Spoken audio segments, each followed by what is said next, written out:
Design and architecture are in many ways a unique part of Danish cultural heritage.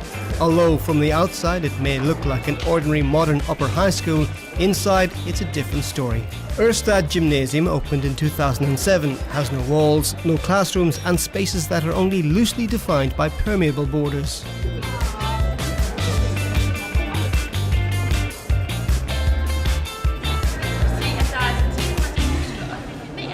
What makes Ørstad Gymnasium unique is our building with the open learning environments and our use of ICT in teaching. You have to organize teaching where the students are active. And one way of forcing teachers to do that is by having a building where you can't have traditional teaching all the time. You have to do something different in this building. At least a third of the lessons take place in the open spaces. These students are in the so-called group areas. Their psychology teacher has them working on different types of stress. Then, through a ball-throwing game, they share what they've learned.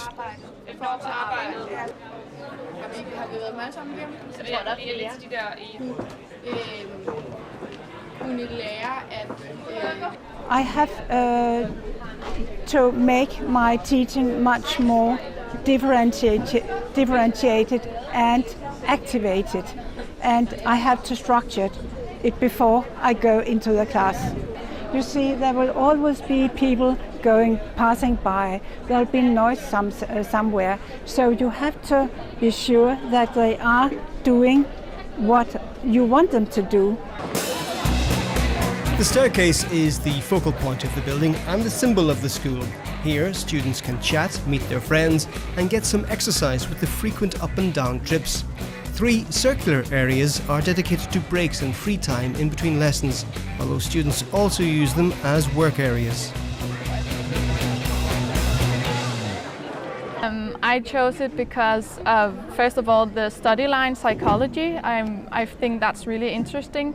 But when I came to visit the school, I also think the architecture and the way the school is built is very interesting, and you know, the open groups and how we work is very interesting. The students use only electronic teaching materials, and while they're working in groups, the teacher monitors each pupil's progress from the computer. Sometimes they go over the edge and some make a bit too much noise, but that's why we do a lot of it over the internet and communicate over the internet, so we don't have to talk too much and talk over distances. So we keep the noise at a minimum, and it's usually not a problem. Yeah.